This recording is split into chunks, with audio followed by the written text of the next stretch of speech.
Good morning student, सभी लोग को गुड मॉर्निंग। आज की जो दूसरी क्लास हमारी है वो भी इलेक्ट्रिकल थर्ड ईयर के लिए है, जिसका नाम है IMRE।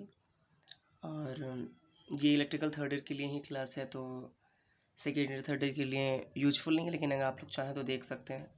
तो थर्ड ईयर वालों से है कि आप लोग प्लीज़ इसको शेयर करते रहिएगा, ताकि जो और जगह के या फिर और जो भी आपके फ्रेंड्स हैं सबको ये वीडियो मिल जाए, क्योंकि प्रिपरेशन की दृष्टि से या फिर आपके फाइनल ईयर के क्लास के हिसाब से बहुत ज़्यादा इंपॉर्टेंट ये सब्जेक्ट है, क्योंकि ये सब्जेक्ट थोड़ा सा थियोरी है, थोड़ा बोरिंग हो जाता है, इसलिए लोग छोड़ देते हैं। लेकिन कोई भी सब्जेक्ट हम अगर इंटरेस्टिंग बना के पढ़ेंगे तो उसमें कोई दिक्कत नहीं है, या फिर हमें छोड़ने की ज़रूरत नहीं है। क्या है कि हम बुक में जब इन्वॉल्व हो जाते हैं तो हमें वो चीज़ें अच्छी लगने लगती हैं।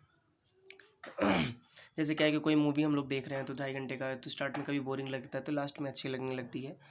तो क्या होता है कि बुक भी वैसे ही सेम होती है कि हमको बुक स्टार्ट में थोड़ी बोरिंग लगेगी। हमारी पूरा सब्जेक्ट थियरी है, तो हम इसको बहुत अच्छे से और थोड़ा डीपली से पढ़ेंगे, ताकि बोरिंग ना लगे और अच्छा लगे सबको। चलिए स्टार्ट करते हैं। तो जो हमारा बुक का नाम है वो है वैद्युत मशीन एवं उपकरणों का संस्थागत अनुरक्षण एवं मरम्मत, मतलब installation, maintenance and repair of electrical machine and equipments.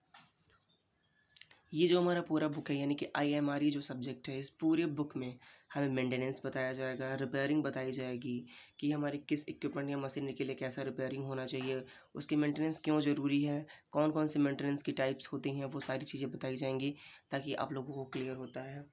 थोड़ा सा सिलेबस आप देख लीजिए। ये मेरे पास है IMRE का बुक है एक, और ये इसके राइटर हैं जग्गी अशोक जी हैं, नव भारत प्रकाशन। अब देखिए कोई भी प्रकाशन लीजिए, लेकिन मेरे ख्याल से सार्थक थोड़ा स्किप कर सकते हैं, क्योंकि सार्थक के कंटेंट बहुत कम होते हैं। तो बुक बुरा नहीं होता, क्योंकि सारे बुक में लगभग कंटेंट सेम होते हैं, लेकिन हमें क्या होता है जब कंटेंट हम अधिक पढ़ते हैं या फिर हम कोई चीज़ अधिक पढ़ते हैं तो कुछ ना कुछ इसके पार्ट्स हमारे दिमाग में याद रहते हैं। तो जब सार्थक में लिखा ही छोटा है तो फिर हाँ, सेमेस्टर के लिए ठीक है, सेमेस्टर के लिए वो बहुत बेनिफिशियल है कि आप उसको पढ़ रहे हैं तो एग्ज़ाम अच्छे से दे सकते हैं। लेकिन अगर ये आप चाह रहे हैं कि बाद में आपको प्रिपरेशन करना है या फिर कहीं तैयारी करना है जाके, तो उसके लिए मेरे ख्याल से अच्छा नहीं है। तो यहाँ पे सिलेबस आप देख सकते हैं इसके लिए। इसमें जो पहला चैप्टर आपका दिख रहा है कि वैद्युत अनुरक्षण विभाग का कार्य क्षेत्र एवं संगठन है, scope and organisation of electrical maintenance department. फिर है इंस्टॉलेशन एंड, इसमें जितने भी चैप्टर हैं सारे चैप्टर के बारे में डिटेल से हम लोग पढ़ेंगे। तो अगर आप लोग चाहें तो स्क्रीनशॉट भी ले सकते हैं सिलेबस का। इतने चैप्टर आप लोग को पढ़ने हैं, और अगर कोई दिक्कत हो रही है या फिर समझ में नहीं आएगा तो क्लास हम लोग बंद कर सकते हैं, क्योंकि IMRE केवल फाइनल ईयर के लिए ही स्टार्ट किया गया है कि अगर फाइनल ईयर को समझ में आ रहा है तो ठीक है। इसमें ये इसके सिलेबस हैं, तो आप इसको चाहें तो स्क्रीनशॉट ले सकते हैं सभी लोग। इसलिए मैं थोड़े टाइम के लिए रोक दे रहा हूँ। स्क्रीनशॉट अगर ले लेंगे तो वैसे PDF तो मिल जाएगा, लेकिन स्क्रीनशॉट ले लेंगे तो शायद आपके लिए अच्छा होगा, या फिर आप लोग डाउनलोड ही किए होंगे, सबके पास बुक होगा तो कोई दिक्कत नहीं है इसके लिए। तो चलिए स्टार्ट करते हैं। तो जो हमारा आज का पहला चैप्टर है वो वैद्युत अनुरक्षण विभाग का कार्य क्षेत्र एवं संगठन, मतलब scope and organisation of electrical maintenance department. पूरा बुक थियरी हो जाने की वजह से क्या होता है कि थोड़ा सा कभी कभी हम बोर हो जाते हैं कि इसमें तो सिर्फ यही लिखा है, और फिर हम थोड़ा पहले सुन चुके हैं, क्योंकि जो भी पहले आप मशीन पढ़ चुके हैं या फिर मशीन फर्स्ट सेकंड या फिर EIM जितनी भी चीज़ें पढ़ चुके हैं, उस इक्विपमेंट का यहाँ पे मेंटेनेंस है और रिपेयरिंग है। तो देखिए पहला एक पॉइंट इस चैप्टर का, पहला ही पॉइंट है वैद्युत अनुरक्षण विभाग की आवश्यकता। यानी कि हमें आवश्यकता ही क्यों पड़ी, या फिर अनुरक्षण मेंटेनेंस डिपार्टमेंट क्यों बनाई जाती है। आपने सुना होगा कि आपके सीनियर हैं या फिर कोई आपके घर का या रिलेटिव काम कर रहा है, तो वो अगर आप पूछते हैं कि इस कंपनी में है तो किस डिपार्टमेंट में है, तो वहाँ पे कभी कभी कोई बोलता है क्वालिटी डिपार्टमेंट में है, मेंटेनेंस डिपार्टमेंट में है, सेलिंग डिपार्टमेंट में है। तो वो डिपार्टमेंट में होती एक एक अलग अलग जो भी कंपनी होती है वहाँ पे अलग अलग डिपार्टमेंट बना दी जाती है, ताकि कोई भी चीज़ क्या हो एक जगह मिक्स ना हो, या फिर कोई हर चीज़ के लिए या फिर किसी भी चीज़ की सुविधा के लिए उसके लिए डिपार्टमेंट बनाई जाती है। जैसे कोई मशीन ख़राब हो गया तो फिर उसको उसका मेंटेनेंस कर सके, या फिर नई मशीन लगी है तो प्रिवेंट मेंटेनेंस कर सकें। तो वो सारी चीज़ें एक डिपार्टमेंट के थ्रू होती है, इसलिए डिपार्टमेंट बनाना या फिर किसी चीज़ के लिए विभाग बनाना बहुत ज़रूरी है, जिसका सबसे बड़ा एग्जांपल है आपके डिप्लोमा। देखिए डिप्लोमा एक कोर्स है पॉलिटेक्निक, लेकिन इस पॉलिटेक्निक के अंतर्गत बहुत सारे ब्रांच है, जैसे इलेक्ट्रिकल है, मैकेनिकल है, सिविल है, कंप्यूटर साइंस इंजीनियरिंग है, फिर इंफॉर्मेशन टेक्नोलॉजी है, इलेक्ट्रॉनिक्स, बहुत सारे ब्रांच है इसमें। ब्रांच को डिवाइड कर देने का ये मतलब हो जाता है, जैसे अगर सिर्फ कोई पूछता कि क्या डिप्लोमा कर रहे हैं, तो क्या हमारे सारे ब्रांच के बारे में पढ़ना होता है या फिर सारे ब्रांच के बारे में जानना ज़रूरी हो जाता है। वैसे भी तो हम उनको पढ़ते हैं, लेकिन क्या है कि अलग अलग डिपार्टमेंट बना देने का मतलब होता है कि हम स्पेसिफिकली उसी ब्रांच के लिए फिर वही इंजीनियर बन रहे हैं। जैसे मैकेनिकल के लिए मैकेनिकल इंजीनियर बन रहे हैं, इंजीनियर बन रहे हैं। इलेक्ट्रिकल के लिए हमारे पास मैकेनिकल और सिविल पढ़ते थे हैं हम लोग, लेकिन क्या है कि हमारे पास ज़्यादा नॉलेज इलेक्ट्रिकल की होनी चाहिए, क्योंकि हम इलेक्ट्रिकल इंजीनियरिंग डिपार्टमेंट लिए हैं। तो उसी तरह हर चीज़ का डिपार्टमेंट बनाना बहुत ज़्यादा ज़रूरी है। उसी तरह जैसे लिखा हुआ है यहाँ पे, वैद्युत अनुरक्षण विभाग की आवश्यकताएं। तो क्या है, अनुरक्षण विभाग को सफल एवं सुचारू रूप से चलाने के लिए निम्न बातों का ध्यान रखना चाहिए। यानी कि जो हमारा, अब हमने डिपार्टमेंट तो मान, जैसे मान लेते हैं कि बजाज कोई कंपनी है या हैवेल्स कोई कंपनी है, फिर कोई कंपनी है, उसमें मैंने उसमें मैंने या फिर हम लोगों ने मेंटेनेंस डिपार्टमेंट बना दिया। मेंटेनेंस डिपार्टमेंट बना देने का क्या मतलब हो जाता है कि वहाँ पे जो काम चल रहे हैं या फिर किसी भी चीज़ का, किसी भी मशीनरी का है या फिर कोई भी इक्विपमेंट है, उसका जो हम मेंटेनेंस करें वो सुचारू रूप से सफलतापूर्वक चलता रहे। डिपार्टमेंट का यही काम होता है। चलिए देख लेते हैं कुछ पॉइंट इसके क्या क्या है। देखिए पॉइंट्स मैंने वही चुनिंदा पॉइंट्स लिखे हैं ताकि वो आपको क्लियर हो जाए, और आप लोग इसके बारे में थोड़ा डिटेल से अपने नोट्स में लिखिएगा ताकि और अच्छे से आपको क्लियर हो पाए। देखिए पहला पॉइंट इसमें, स्किल्ड एंड ट्रेन्ड वर्कर, कुशल एवं प्रशिक्षित कारीगर। देखिए सबसे बड़ी बात है, मेंटेनेंस डिपार्टमेंट हुआ, क्वालिटी डिपार्टमेंट हुआ, कोई भी डिपार्टमेंट हुआ, हमें क्या होता है हर जगह, जैसे आप घर बनवाते हैं तो क्या सो देखते हैं कि कोई अच्छा ही हमें कारीगर मिले, या फिर कोई इलेक्ट्रिसिटी, या फिर कोई हमारे घर में इलेक्ट्रिसिटी ख़राब हो गई, या फिर कोई कुछ जैसे टीवी है या फ्रिज है हमें बनवाना है, तो क्या हम एक अच्छे कारीगर के पास ले जाते हैं कि हाँ वो बहुत अच्छा जानता है, उससे उसके पास हम ले चलते हैं तो वो बनाएगा। तो वो मेंटेनेंस डिपार्टमेंट में सबसे पहले जो बात आती है वहाँ पे स्किल्ड और ट्रेंड वर्कर होने चाहिए, यानी कि कुशल एवं प्रशिक्षित कारीगर होने चाहिए, कि अगर वो पढ़े लिखे हैं, अगर वो ट्रेंड हैं तो वो काम आसानी से कर सकते हैं, और एक एक्यूरेसी आती है कि हाँ वो बहुत अच्छा कर रहे हैं, ताकि नेक्स्ट टाइम ख़राब होने के लिए एक टाइम आएगा, या फिर जब या तो वो अपनी स्पीड से अधिक हो जाएगा या फिर जो भी है। तो क्या, हमें पहली जो पॉइंट हमेशा याद रखने की बात है यहाँ पे, जो पहला पॉइंट हमारा है, जो पहला पॉइंट हमें याद रखने की ज़रूरत है कि हमारे पास स्किल्ड और ट्रेंड वर्कर होने चाहिए। मेरे ख्याल से समझ में आ रहा होगा। दूसरी बात हमारी जो आती है, दूसरी बात ये थी कि गुड टूल्स एंड इक्विपमेंट्स, यानी कि उचित औजार एवं उपकरण। अगर हम ट्रेंड या फिर प्रशिक्षित या कुशल जो भी हम बोल रहे हैं वो हमने वर्कर रख दिया, लेकिन अगर उसके पास औजार ही नहीं रहेगा, इक्विपमेंट ही नहीं रहेगा, तो किसी तरह बनाएगा लेकिन वो बहुत टाइम लेगा। इसलिए हमारे पास क्या, टाइम को बचाने के लिए हमारे पास सभी प्रकार के टूल्स होने चाहिए, इक्विपमेंट होना चाहिए, ताकि हम आसानी से वो काम कर सकें और हमारे टाइम भी बचे और जल्दी से वो काम हो जाए। तो दूसरी पॉइंट, हमारे पास उचित औजार होने चाहिए और उपकरण भी हमारे पास होने चाहिए। तो ये सारे पॉइंट है, इस पॉइंट को आप हेडिंग एज ए हेडिंग डाल के फिर उसके बारे में आप डिटेल से लिख सकते हैं, क्योंकि आप लोग थर्ड ईयर में हैं तो आप लोग बेहतर समझते हैं कि किसी भी पॉइंट पे हमें क्या लिखना है या सटीक, क्योंकि 3 साल आप पढ़े, 2 साल पढ़ के आप थर्ड ईयर में आए हैं, तो आपको उतना ज़्यादा दिमाग में रहता है कि हमको इसमें क्या कंटेंट डालना है फिर क्या लिखना है। तीसरा आप देख सकते हैं यहाँ पे तीसरा log book, record card etcetera है, फिर क्रमांक करना व रखने की व्यवस्था। लॉग बुक और रिकॉर्ड कार्ड, इसमें क्या होता है कि जो चीज़ें बन गई हैं, जैसे मेंटेनेंस के लिए कोई बाइक आती है या फिर हाँ कोई कार आती है, कोई चीज़ आती है, तो जैसे वो रिपेयर हो जाए, जब वो रिपेयर होने के लिए आया तो हम लॉग बुक में लिखते हैं कि हाँ क्या चीज़ रिपेयर करने के लिए आया, और जैसे वो रिपेयर हो गया हम उसको रिकॉर्ड कार्ड में लिखते हैं कि हाँ हमने ये चीज़ सही कर ली है और इसमें ये प्रॉब्लम थी। तो ये रखने से आसानी हो जाती है कि हमें निरंतर पता चलता रहता है कि क्या कौन सी चीज़ कब बनने के लिए आई, किस डेट में आई, या फिर कब उसमें क्या प्रॉब्लम थी, तो वो हमें आसान हो जाती है एक बुक रखना या रिकॉर्ड रखना।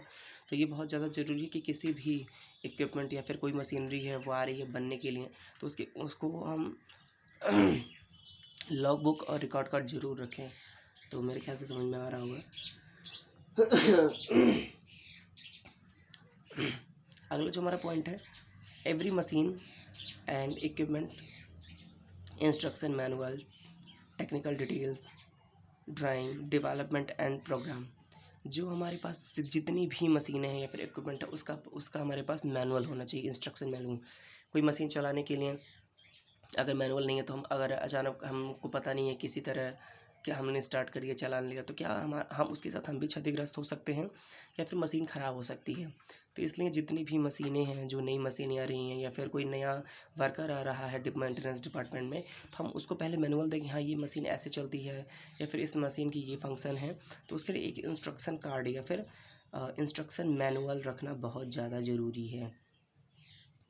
तो इंस्ट्रक्शन मैनुअल अगर हम नहीं रख रहे हैं तो फिर हमारे लिए प्रॉब्लम होगी कि जो भी नए वर्कर आ रहे हैं या फिर जो भी नए लोग आ रहे हैं तो उसको समझ में नहीं आएगा। और नए लोग की तो बात बाद में आती है, लेकिन हमें क्या है कि हमें उस डिपार्टमेंट में रहना है या फिर जितने भी लोग पुराने हैं वर्कर हैं उनके लिए बहुत सटीक होता है। कभी कभी क्या होता है कि हमें पता नहीं चलती, कोई पुरानी मशीन रखी हुई है तो पता नहीं होती है कि उसकी वर्किंग क्या है, तो हम एक बार मैनुअल पढ़ लेते हैं तो वर्किंग पता चल जाती है। ऊपर से उसकी ड्राइंग होनी चाहिए कि जैसे कोई मशीन का पार्ट्स आ रहा है तो बहुत बड़े पार्ट में आता है तो उसको अलग अलग पार्ट्स में आता है, उसको असेंबल कैसे करना है उसकी ड्राइंग होनी चाहिए।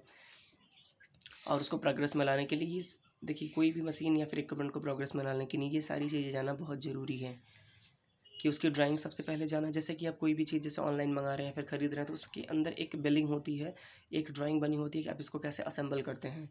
असेंबलिंग बहुत ज़्यादा ज़रूरी है। जो ड्राइंग है आपकी जो फाइनल ईयर में एक सब्जेक्ट है इंजीनियर ड्राइंग सेकेंड है वो भी जल्दी स्टार्ट हो जाएगा तो आप लोग को ड्राइंग और अच्छे से समझ में आएगा। तो ये भी पॉइंट मेरे ख्याल से क्लियर हो गया होगा कि जितनी भी मशीन है उसके उसके हमारे पास इंस्ट्रक्शन मैनुअल होनी चाहिए, टेक्निकल डिटेल्स होनी चाहिए और ड्राइंग सीट होनी चाहिए।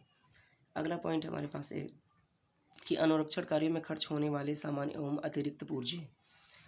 अब मेंटेनेंस में कुछ तो चीज़ें खर्च हो गई जैसे कि मेंटेनेंस बनाने के लिए कोई पार्ट्स ख़राब हो गया था उस पार्ट को चेंज करना है या फिर कोई अलग से पार्ट्स लगाना है या फिर उसमें कितने पैसे खर्च हुए वो डिटेल्स रखना है। एक उसके लिए भी कार्ड बना है जिसमें डिटेल लिखना है। और डिटेल रखने से फ़ायदा ये है कि जैसे कि अगर कंपनी का ऑनर आया या फिर कोई भी अच्छा हमें आ रहा है जो हमसे ऊपर पे है, वो अगर पूछना चाह रहा है कि आपने क्या इस मशीन में किया है या फिर क्या प्रॉब्लम थी, तो हम उसकी पार्ट्स को पुराने पार्ट्स को दिखा सकें, नए पार्ट्स को क्या लगाए हैं या फिर क्या उसमें चेंजेस किए हैं वो हम दिखा सकें और एक कार्ड में हम लोग लिखे रहेंगे तो हमारे लिए बहुत बेनिफिट होगा। तो मेरे ख्याल से ये पॉइंट समझ में आया होगा आप लोगों को कि वैद्युत अनुरक्षण विभाग की आवश्यकताएँ क्या होती हैं। और ये सारे पॉइंट आप लोग जो देख रहे हैं स्क्रीन पे इसको अच्छे से पढ़ लीजिएगा। देखिए पढ़ना नहीं है आपको ज़्यादा, जितने पॉइंट है उसको सोचना है कि हाँ सच में ये कैसे हो सकता है। या फिर देखिए मेरी जितनी भी 10 या 20 मिनट की वीडियो आती है उस वीडियो में मेरे बहुत सारे कंटेंट नहीं हो पाते हैं। देखिए वीडियो लंबी इसलिए नहीं मैं बना पाता क्योंकि अपलोडिंग की प्रॉब्लम आती है, क्योंकि नेटवर्क थोड़ा इशू है। ऊपर से लंबी वीडियो बनाने से क्या वो बहुत ज़्यादा MB की बन जाती है जो अपलोड नहीं होती है। इसलिए छोटे छोटे पार्ट्स में आएंगे तो कोई दिक्कत नहीं होगी। जितने भी हम 5 मिनट का आ रहा है, 20 मिनट का आ रहा है, जो भी आ रहा है बहुत अच्छे से क्लियर हम लोग कोशिश यही करेंगे कि आप लोगों को कोई दिक्कत ना हो और अच्छे कंटेंट मिले। आपको नोट्स मिल जाएगा, नोट्स के लिए आप लोग परेशान मत रहिएगा। अब अगला जो हमारा है कि वैद्युत अनुरक्षण विभाग का संगठन कार्य। अब हमने मेंटेनेंस डिपार्टमेंट में बना दिया कि उसकी आवश्यकताएं क्या है, उसके वर्क क्या है। अब हम देखते हैं उसकी संगठन कार्य क्या क्या है। जैसे ऑर्गेनाइज किसी भी चीज़ के लिए ऑर्गेनाइजेशन बनाई जाती है। जैसे जिस कॉलेज में आप पढ़ रहे हैं वो भी एक ऑर्गेनाइजेशन है, या फिर हम जहाँ घर पे रहते हैं वो भी छोटा मोटा एक ऑर्गेनाइजेशन है। अब देखिए क्या है, अनुरक्षण वह सामान्य एवं आवर्ती कार्य है जो किसी सुविधा जैसे मशीन संरचनाओं को जैसे ऐसी अवस्था बनाए रखने के लिए आवश्यक है जिससे उसे पूर्ण क्षमता व दक्षता के साथ प्रयोग किया जा सके। मेंटेनेंस मतलब एक मेंटेनेंस ऐसा काम है कि अगर हम किसी भी चीज़ को मेंटेन करते रहेंगे या फिर टाइम टू टाइम उसको हम मेंटेनेंस देते रहेंगे तो क्या होगा कि वो चीज़ें ख़राब नहीं होंगी और चलती रहेंगी कंटिन्यू।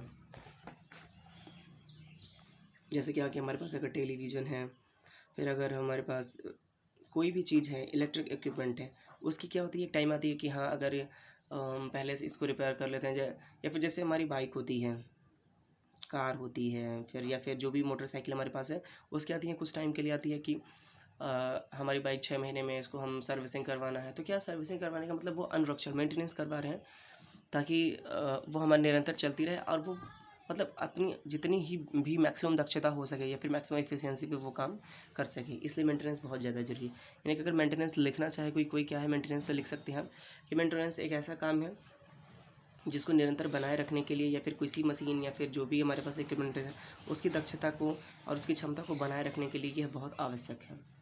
नोट्स में आप दिख रहे होंगे, स्क्रीनशॉट ले सकते हैं या फिर इसकी वीडियो इसकी आपके PDF मिल जाएंगे, कोई दिक्कत नहीं है। लेकिन क्या है कि मेंटेनेंस तो है ही, लेकिन हमारे पास एक शब्द आती है मरम्मत की। मरम्मत एक शब्द आती है जिसको हम रिपेयर बोलते हैं। मरम्मत क्या होती है? कभी कभी क्या हो जाती है, हम कितना भी मेंटेनेंस कर लें या फिर कितना भी उस चीज़ को अच्छे से कर लें, वो बहुत अच्छे से अपनी दक्षता नहीं दे पाती है। कुछ उसके पार्ट्स टूट जाते हैं या फिर कभी कभी क्या होती है कि मेंटेनेंस लेट हुआ या फिर कोई ऐसी प्रॉब्लम आती है जिसकी वजह से उसके कल पुर्जे ख़राब हो जाते हैं। तो वहाँ पे उसको मेंटेनेंस की ज़रूरत होती है। क्या तो लिखा है, देख लीजिए। लेकिन मशीनों के कल पुर्जे निरंतर व लगातार चलने के कारण क्षतिग्रस्त हो जाते हैं, जिससे सुधार जिसकी सुधार या जिससे सुधार के लिए क्या मरम्मत होती कहलाती है। मेंटेनेंस समझ गए कि आप मेंटेनेंस क्या, अनुरक्षण क्या है। अनुरक्षण का केवल यही मतलब है कि कोई भी मशीन है या फिर कोई इक्विपमेंट है उसको अच्छे से उसकी दक्षता पाने के लिए या फिर उसको निरंतर चलाने के लिए हमें मेंटेनेंस ज़रूरी है। लेकिन कभी कभी क्या होता है, सारी चीज़ करने के बावजूद कुछ उसके पार्ट्स ख़राब हो जाते हैं, तो उसको क्या हमें मरम्मत करनी पड़ती है। तो मरम्मत आप समझ रहे हैं। कुछ देख लेते हैं अगला पॉइंट भी।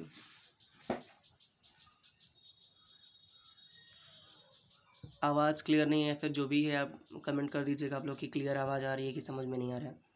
अब देखिए अगला पॉइंट है, अनुरक्षण और मरम्मत के लिए संगठन की आवश्यकता निम्न उद्देश्य की पूर्ति के लिए किया जाता है। अब जो मेंटेनेंस और जो हमारा रिपेयर डिपार्टमेंट या फिर ऑर्गेनाइजेशन क्यों बनाया जाता है, उसकी क्या वर्क है या फिर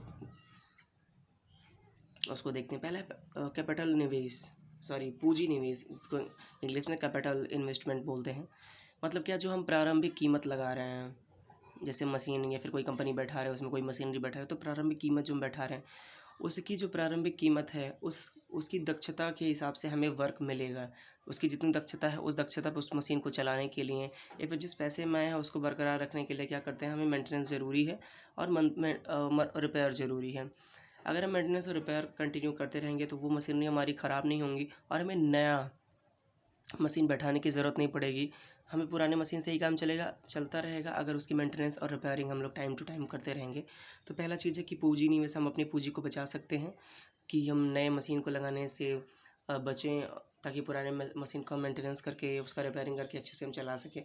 जिसके लिए हमें कुशल और ट्रेंड चाहिए सबसे पहले कारीगर, क्योंकि वो कारीगर पे ही डिपेंड करता है कि वो कैसी मरम्मत या फिर मेंटेनेंस हो रही है।